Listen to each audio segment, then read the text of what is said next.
Are you ready? Welcome to Hot Laps, brought to you by Heatshield Products. Race testing.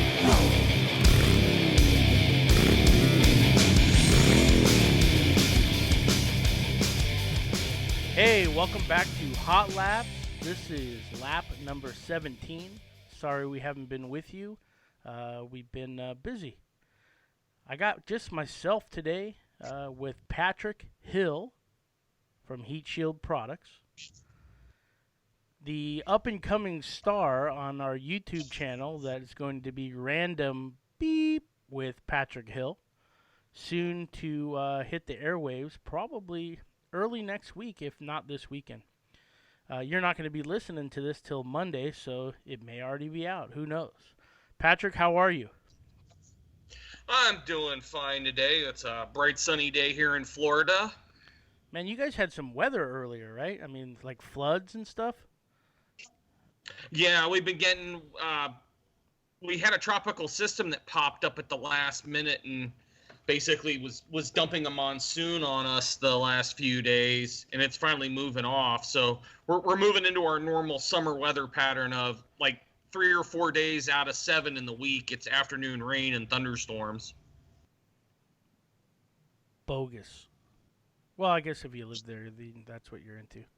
But what are you supposed to do? So anyway, Steve and Shane are not here. So Patrick is joining me to bring you guys some content. We're going to go over a few things. I went for a sick ride yesterday with one of our neighbors over here, and I got to tell you something. I learned one thing yesterday. I am getting older, because in the old days when I would go in a car that's fast, I wouldn't care.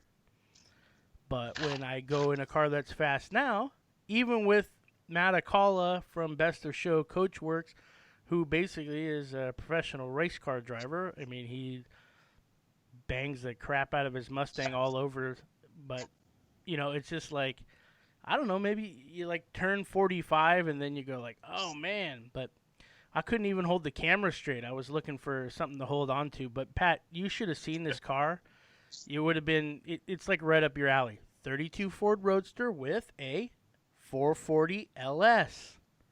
I know we disagree on a few things. I don't like putting LSs in Fords, but I know you're all about it, and you're a little bit closer to all that stuff than I am when it comes to racing and engines. I mean, why do you think people drop those LSs in those projects? It kind of goes back to even before the LS motor was around. Why so many guys drop small block Chevys into pre-war Fords. They're plentiful, they're cheap to build, and you can make great horsepower with them without spending a lot of money. I mean, there's so many 4.8 and 5.3 truck motors out there. You can go find a complete one for less than $300 if you hunt around. It bolts right up to an automatic, a manual, whatever transmission you want to put in it. They're compact. They fit easily in even the old pre-war cars that didn't have a lot of engine space. Right. You know, width-wise, because everything except for the flathead V8 and a couple others, everything was inline. So it's hard to escape. I will say though, the new Ford 7.3 Godzilla V8, once it starts getting out there, I think you'll start seeing that get put in a lot of Fords instead of an LS motor. Wow. Because it's got a similar physical size to the LS motor. It's over 5 inches narrower than a Coyote V8, and it's like over 4 inches shorter too. And it'll give those guys modern Ford that's easy to fit in those cars. Yeah, I gotta say, like looking at our F100 build with the Coyote in it, I mean that's a pretty big motor. And looking at yesterday that Roadster with that LS in there, I mean, yeah, it was shoehorned in there, but it wasn't like overly tight. I mean, there was still room to actually work on it without having to take a bunch of stuff off. And so I think, you got to be right. I mean, that's why people are doing it. But, I mean, the crazy thing that I saw from some video that you dropped that we're going to share here on YouTube shortly is the Coyote Powered Bmw. I thought that. Now, to me, like, that motor was jammed in there. Like, there was no room. Yeah. That thing was super tight, and so tight in effect that actually that car has our products on it. He wrapped the pipes in lava wrap, and I was talking with the owner a bit, and he told me he could have easily put an LS in it, but he wanted to do something different. Right. He wanted the car to stand out more apart from all the other, because those particular BMWs, I mean, going way back, have always been popular for small block Chevy conversions. So he wanted to stand out. So he was able to get his hands on a salvage from a Mustang, that 5-liter and its 6-speed manual transmission that he shoehorned in there. I mean, that was a clean car. It was what was it, a 7 Series, right? Yeah. It was a 7 Series coupe. So did he say, as far as speed? I mean, the Coyote is probably faster than the BMW motor, I gotta think. For its day, that the original motor those had in them were pretty powerful. Mm-hmm. They had some reliability issues, and the other thing is when they died, when it came time, if they blew up and you had to work on them, it was very, very expensive to work on them, and that's what kind of kicked everybody off to start converting them. Like back in the 90s, when it was first happening, people loved to get salvaged LT1s and LT4s out of Corvettes and Camaros and Trans Ams to put in those things, and then later the LS motors as that grew. Yeah, I mean, you start talking about people working on cars and stuff. I mean, and we seem to be coming out of this funk,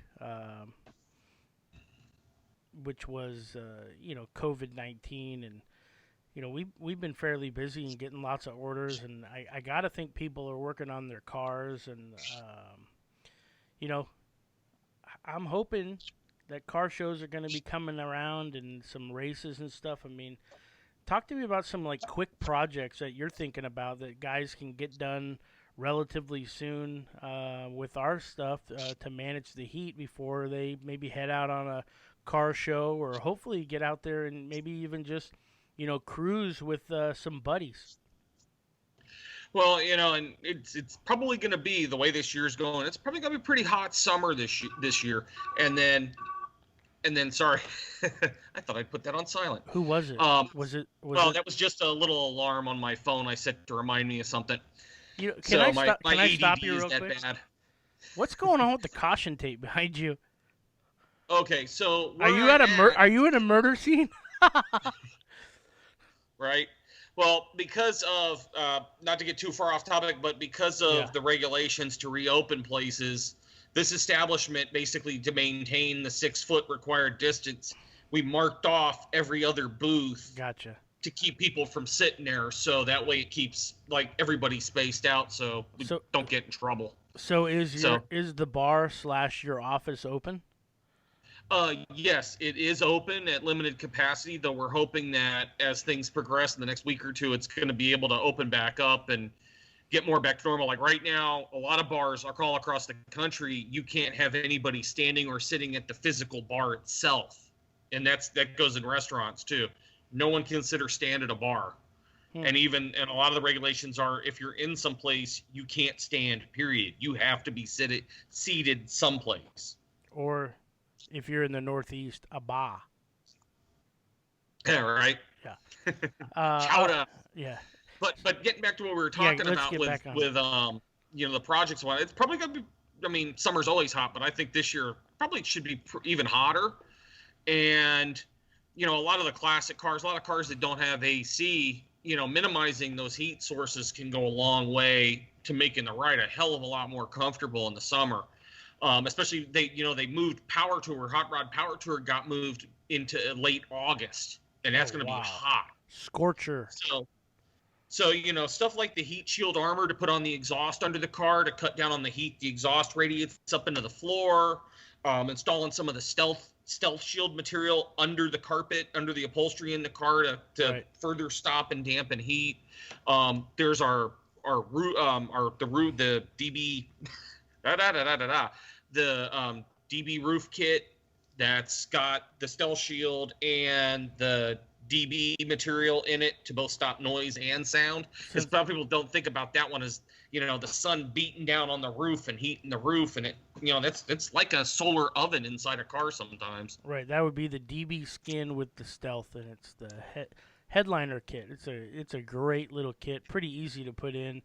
You roll in on, spray on the DB skin, let it dry, it cures, and then you can put on the DB stealth, and then you put that on with like a trim adhesive, and then you put your interior stuff right over it, and yeah, you're right. That's gonna keep sound down along with that heat, and you're right. I mean, baking in a car it's sucks. right behind the stock headliner. I mean, you put that behind just about any headliner, right, and nobody would know it's there. Yeah, fitment wise, I mean, it's an eighth of an inch, so it's nothing. I mean, to go back to my little trip around the block yesterday that scared the crap out of me. That's the reason Matt brought that car over. 3/8 or 3/16 or something like that steel plate on the ground, and that was the floorboard. So he was like, man, the customer is complaining that this thing is just cooking the crap out of him.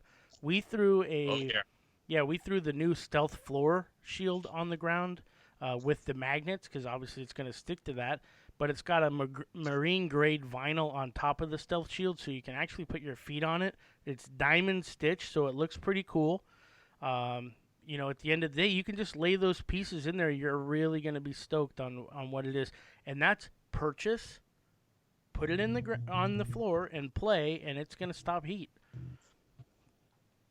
What else you got thinking? And then with the magnets, you can pull it out. You want to clean, you want to do anything, or you want to clean the material itself because the footprints or whatnot. Just pull that thing right out, wash it down, let it dry, and then boom, it goes right back in. Absolutely. What else are you thinking about? Well, I mean, like a lot of engine compartments, cleaning things up, wiring harnesses, whatnot. I mean, anybody still using that really chintzy, cheap offshore.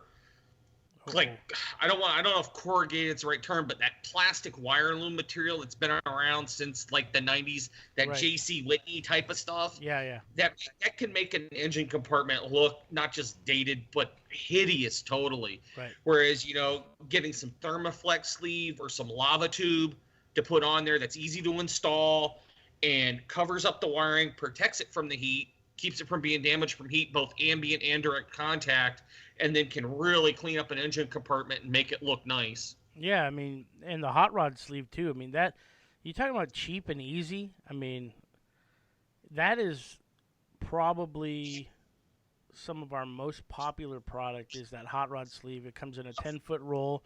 You could put it in multiple spots in your engine compartment. And you're right. Some of that stuff, not only is it kind of old and dated, but a lot of it's cracked, broken, and you're not doing yourself any justice by just leaving those wires either exposed or, just exposed to the elements and heat. And that hot rod sleeve, I mean, you just slide it over. It will grow up to 20%, so you can put it over fittings and stuff. And, the heat shrinks that come with it, you get a couple of heat shrinks with it. You put that down with a heat gun. I mean, you got a new wire loom, really, when you think about it, and you're not spending hundreds of dollars to do it. And you're right, it can give you and your car a little bit of a new look, especially if you spend a bunch of time detailing the engine, getting it ready for that first show. But you got good-looking chrome and cracked plastic wire. So, yeah, and then another thing too, talking about the thermal barrier sleeving materials for anybody with a carbureted vehicle, which there are still a lot of them out there, and especially guys on Power Tour and whatnot. Your fuel lines going through the engine compartment, putting some of the sleeve material on those fuel lines shields them, keeps them from getting heated up, and goes a long way to preventing vapor lock. In the heat of the summer when you've been cruising and you park for a little bit, the motor sits, it heat soaks under the hood, and then you go to start it and nothing happens. It just turns and turns and turns. Well, how about those poor saps that sit at the you stop at a stoplight, and the next thing you know, your car dies. You got 7 or 8 people in your little car club behind you, and you could have stopped that with about $35 worth of product. Right. And and you can leave it on, yeah, and it won't look nasty like wrapping like the old tin foil and some clothespins trick that a lot of people used. wow, that's old school. You know, I mean, and that's the neat thing about the sleeve too, is even for like a stock restoration type of vehicle that someone likes to cruise around in, because the high temp hook and loop fastening system that's included on those products, you could put that on for your driving, and then when it comes time to park at the show and you want everything to look all original, you peel it off, display, everything looks great, and then when you're ready to go again, just put it back on and hit the road. Yeah, that hook and loop closure is definitely it's definitely convenient. I mean, we have that on the lava tube, we have that on the thermoflect. It's good. It's a high temperature hook and loop. I think the important just pro tip is just face that away from the heat source. It's not going to take as much heat as the material itself. But yeah, you're right. I mean, again, convenience, ease, even some reliability, especially when you're talking about vapor lock. I mean, people spend a long time trying to figure it all out, and at the end of the day, you probably spend less than $60 to get it fixed. So. Yeah, and that's the big point too, is you're talking a very economical move. I mean, a lot of people out there right now, people are tight on budgets, whatnot, and feel for everybody on that. And being cognizant of that is, hey, you can do this and get stuff done, and it really is not a serious pinch on your budget. It can be worked in. Yeah, absolutely. Well, we talked about a little bit of projects, so you got some sort of archaeology thing there. All right, so we posted about this on Facebook and Instagram. It's like Indiana Jones. A week ago. So I picked this up from a friend of mine who works for another company in the industry, National Parts Depot. Not a competitor of ours, but good friendly company. And it's this kit right here. This is a Edelbrock Vera Ejection water injection kit from the 70s. Wow. And is that Voltron on the front? No, it's not Voltron. I guess but it could be a precursor. It actually is pretty neat, retro. Let me get that a little closer so people can see it. Yeah, that's killer. So where this kit came from in the 70s during the emissions era is motors were being set up to run as lean as possible, to be as clean as possible. Right. You had compression was down, fuel quality, because everybody was switched over to unleaded gas. Fuel quality was all over the place, and much lower octane. So detonation became a lot bigger problem, especially when engines were under load going up hills. So Edelbrock came out with this kit, and you plumbed it in, and it was an automatic system. So basically it would sense if your vehicle was going up an incline, it would sense the incline and start pulsing water in through the carburetor to mix with the air-fuel mixture, and that would help to stop and stave off detonation, pre-ignition type issues that were going on. It did have a nice little added benefit too, that a little bit of steam and whatnot would clean the cylinders and help also fight carbon buildup. So it was a kind of neat concept. And water injection in a piston engine goes way back. It goes back to World War II, pre-World War II. Aircraft engines would use water injection, like aircraft like the P-47 used water injection at high altitude to help the engine run, because the oxygen that was part of the water and everything else would help, take the place of would help boost the thinner air a bit, and also fight the detonation at the thinner air, because, supercharged engines, whatnot. Then later on, water injection was used in the early jets, especially a lot of the airliners. If you watch old video footage, you see like old 707s and DC-8s and whatnot taking off. You see the big plumes, clouds of black smoke coming out the back of them. A lot of the early jet engines had water injection systems for takeoff and low altitude. And what that did is it kind of fooled the engine into thinking it was making more power and more thrust than it really is. And it would help significantly with takeoff on the earlier jet engines. And then later on, as jet engine technology improved and the engines got better, didn't need it anymore, and it was done away with, because it made a tad bit more pollution. Right. So one of the downers with these kits, and this got found out, is that if you lived in a hilly area and you parked on an incline, the system would stay live. If you didn't hook it up right, it would stay live, and the system would think, oh, we're on an incline, I need to start pumping water. So it would start pumping water through the carburetor into the engine. Problem is the engine's not running. Right. So it just sit there until it exhausted the supply of water in the reservoir it has. Well, you come to start up your motor, not realizing that it's some of the cylinders are full of water. Turn the key, boom, hydrolock, bent rods, and the motor's junked. Ooh. You're trying to start like an aquarium or something. Yeah. So anyway, so I picked this up. It was $65 from my friend, and a couple of projects we're working on. I'm trying to maybe put something together for somewhat with a carburetor or whatnot, and stick it on and just play around with it and have some fun. Because in the last several years, water injection and water meth injection have come back into play a lot with turbocharged cars and even supercharged vehicles as a way to stave off detonation and make more power, especially with the turbo guys. Turbo guys love that because of the latent heat setup, and would help cool the air charge down more. So we're gonna play around with a little bit of that later on and install it, and see what kind of fun we can have with it. Well, that's cool. You know what? I can honestly tell you that when I spend time with you, I get smarter. And I hope is that iced tea, or are you drinking bourbon already? Oh God, no, nope. Even though it's Friday, nope. Coke Zero. Oh, Coke Zero. Yeah, that's your go-to. That's your go-to.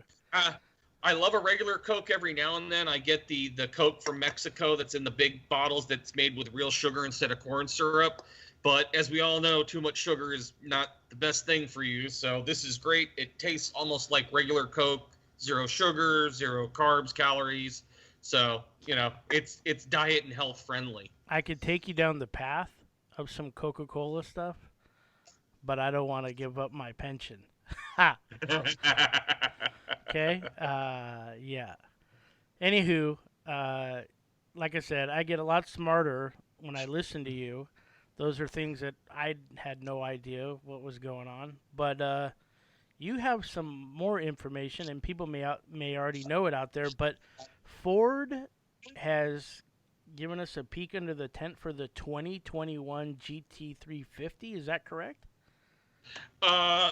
Yes, it is. We are just story was just coming out today, and let me pull up. We're going to be posting this to the social media channels, so by the time you see and talk to this, it will already be up, and you'll probably have already seen it. But let me just find my link here. Oh, hey, I'm sorry. No, not GT350. Okay. All sorts of Ford stuff. The 2021 Mustang Mach 1. Oh, bad butt. Yeah. Nice. The Mach 1 is making a return to the lineup, which, if memory serves, the last time it was around was when the New Edge cars, like 03, 02, 03, 04. Right. And that's when it had basically the Mach 1 was like the old original Cobra, mod motor Cobra. It had the naturally aspirated 4.6 dual overhead cam V8 in it. Yeah, the same motor they use in the Expedition, or the smaller one, I guess. Right, yeah, the Expedition had the 5.4, the big version of that. And, it had a 4.6 though too, right? I'm sorry, what was that? I think it had a 4.6 option as well. Well, the original was the 4.6 DOHC that came out in '96 in the Cobra, and then and then later on in the Expedition and the Navigator, there was the 5.4 DOHC, and that was used. Then later on, it was used in like the GT, the revival of the GT, and other stuff. And then also when the GT 500 made its return in 06, 07. But when the Mach 1 came out under the New Edge body style, which for the non-Mustang people, the New Edge body style was 1999 to 2004. It was a body refresh on the SN95 that came out in 94. So anyway, so it fit in between regular Mustang GT and Cobra with that slot. Neat looking cars, had a retro style paint scheme and color setup similar to the original Mach 1s, with a shaker hood scoop and everything. Yeah, that was so you cool. can find them on the used market now, fairly affordable. Nice cars, fun cars to drive. Yeah, I remember John from DBR telling me at PRI that body style was a good one to get after. Not necessarily the Mach 1, but that was a good one to get after because you could do a few things to it. He said, what did he tell me? He said, spend 15 or 20 grand on the car, put another $20,000 into the motor, and he goes, you'll have a drag car all day long. And that's what DBR does. I mean, they do a lot of race cars, but yeah, he was saying, that's kind of a cheap way to get into it, and you can make that car go real fast. Oh yeah. Well, because the new Edge Mustang, I mean, it's the SN95 New Age Mustang, the whole 94 to 2004 range. There's a huge aftermarket for suspension and other suspension, engine performance, whatnot for those cars. They're kissing cousin to the Fox body, so some similarities there. They're plentiful. Ford literally made millions of them, while GM was struggling with the Camaro and the Firebird. So there's millions of them out there. You can find, and they built a lot of GTs. There are a lot of 4.6 single cam GTs that were built. You can find those cars for well under 10 grand, and stick cars too, not just automatics, but stick cars too. You can find them in decent shape at a very affordable price, and there's a lot you can do with them. And there's kits out there now for engine conversions, like with the aftermarket K members and stuff. You can stick the 4.6 DOHC motor in. You can put the later 3-valve motor in. There's kits for putting the Coyote V8 in it, and the LS motor. You can pretty much put just about any motor you want into one of those Mustangs. The list goes on. There's a lot of potential. Yeah, that's cool. So what's the specs on the Mach 1? Did you get that, or it's in the story. Let's see. It's a hidden spy shot. Let's see what they have to say. It's going to have the 5-liter Coyote. It's going to be naturally aspirated, so no boost, no nothing. And it's like the previous Mach 1. It's going to fit in between the regular GT and the Shelby variants. Cool. So it's going to have it's going to fit nicely. Looks like it's going to have big Brembo brakes on it. Let's see. No specs, no engine specs yet, but there are some nice spy shots of the car out on the track being tested. So I'd be willing to guess that it's probably going to have, if anything, this will have a different tune on it than the stock GT. They'll squeeze some more power out of it one way or another to further set it apart from the regular GT, but not infringe on the territory of the Shelby series. Well, that's good information. You're going to put that up on our social media. Yep, I'll be posting that to social media today, so everybody can. By the time everybody's seeing it, they'll know it's already been out. So, and then as soon as we see more stuff, we'll keep posting to social on it. Cool. All right, well that's about all we got today. But I had one more question for you. Was that car yours that had it looked like expandofoam in the muffler? Because that thing I looked today. We had almost 15,000 impressions on that, and people look at that and go, like, whose car was that? And there's people on Instagram that are genuinely pissed that whoever did that to somebody, and I think it was a joke. So maybe you can give us a little bit more information on that. No, it was legit. It wasn't a joke. Nothing that I did or anybody else did. But yeah, a guy basically had a neighbor who didn't like how loud the stock exhaust was on his new Mustang, and just finally and would leave notes and other stuff, and finally just snapped and went full Karen on the deal and went in and squirted expanding foam into the tailpipe and did that. Though I'm sure more than a few neighbors, my truck is not the most quiet thing in the world right now due to a massive exhaust leak that's cropped up. So I'm sure there's a few of my neighbors that would like to do that to me, but it would only make it worse, not better. So, but yeah, it's like one of those things. You're ticked with someone or whatnot. There's ways to go about it. Don't, not the car. Don't, not the car. Right. That reminds me of as a kid when I was 17, I had a '69 Baja Bug. And, of course, with the Baja Bug, you want to go to, get a Stinger. And Uh-huh. I remember driving up to ORW. I had a stock muffler on there, and I remember driving up to ORW with my tools, and I went into ORW on Balboa Avenue. That was their first one. They're still around here in San Diego, so shout out to Jason the boys. But I bought the Stinger. It was like 15 bucks. Changed my life. I drove that thing home. My mom comes out and she's like, well, we lived on a hill. She said, well, you realize you're going to have to push that out of the driveway and coast down the hill before you start it. And I said, okay, whatever. That's fine. So, every morning, go to school. I push my Baja Bug out of the driveway, coast it down the hill, throw it into second gear, pop the clutch, bah-wah! And she said she could hear me take off, going down Marina Boulevard, which is a long road by our house, and then probably a mile down the road, there was a stoplight, and she said she could hear me stop and then take back off again when she was standing out on the deck. So I was like, yes, this thing's awesome. But the neighbors were not happy. But nobody put Expandifoam in there. They were just like, we appreciate you pushing it down the hill. So it was Now, all did good. you have the Stinger in your Baja Bug? Was it still under the car? Or did you have the setup where the pipes came up and out the back, pointing vertically up? Yeah, it was a single pipe, so it came off the engine, and then it went into a single, and then it came. It had like the triangle place where you connected it. You put it in there, and you put your gasket. I I switched it over at ORW in 5 minutes. Okay, he gave me a new gasket and the Stinger tailpipe. He said, "Hey, you're supposed to put a baffle in there so it won't kick fire out." And I'm like, I said, "Well, I only have 20 bucks." So he goes, "All right, well, you can get away with it for now, but you might want to put that in there." So I was like, "Yeah, whatever." So yeah, I had this Stinger out of there, and it was like a cone, right? So it came out, Yeah. and then it coned out, and then yeah, it just stuck right out the back, just like a bee stinger. But yeah, that thing was loud, and I remember picking up my wife in that.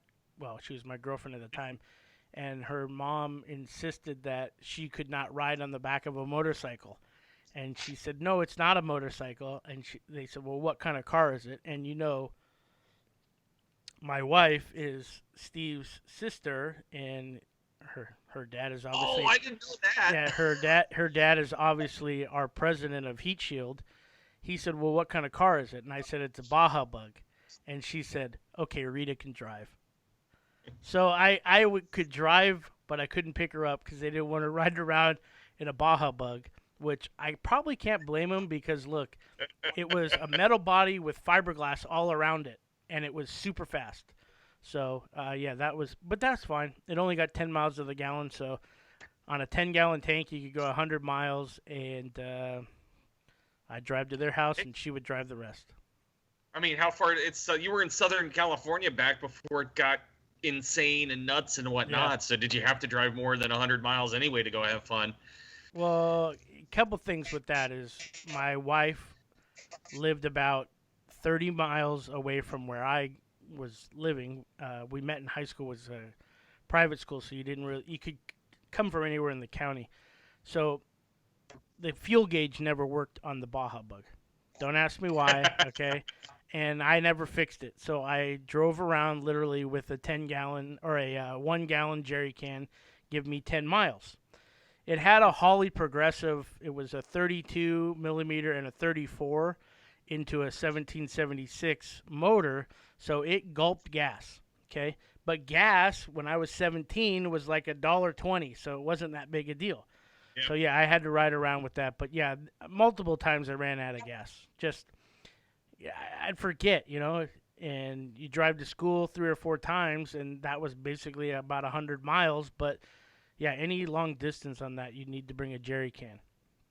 So that was the Baja Bug story. But all good, Patrick. I appreciate you joining me, and hope you have a good weekend, and I'll catch up with you on the flip side. Yep, looking forward to. And hopefully we're gonna drive over to the Cape tomorrow. We're gonna try and get some footage of sweet. the SpaceX launch and be posted that to social and whatnot. So hopefully the weather will cooperate Saturday or Sunday for us. Yeah, killer, man. That's pretty awesome. I mean, I know that's a big topic that you like, and it's kind of cool that we're not having to hitch a ride with the Russians. Yeah, especially with everything going on right now. No kidding. Hopefully they stay 6 feet apart, man. All right, brother. Oh, yeah. Thanks again, man. Good to see you with today. All right, open that bar up. Let's get some people in there.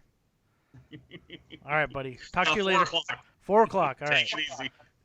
Well, where can people, if they're listening, where can they come and see Patrick and talk Heatshield? Well, I don't know. No, there are no warrants out for me right now, so I'm all over. I'm pretty tough to miss, and like I said, you can hear my truck coming from miles away. So There you go. All right, everybody. Thanks for listening and or viewing, and we'll see you next time. Take care. From everyone at Heatshield Products, we thank you for listening to Hot Laps.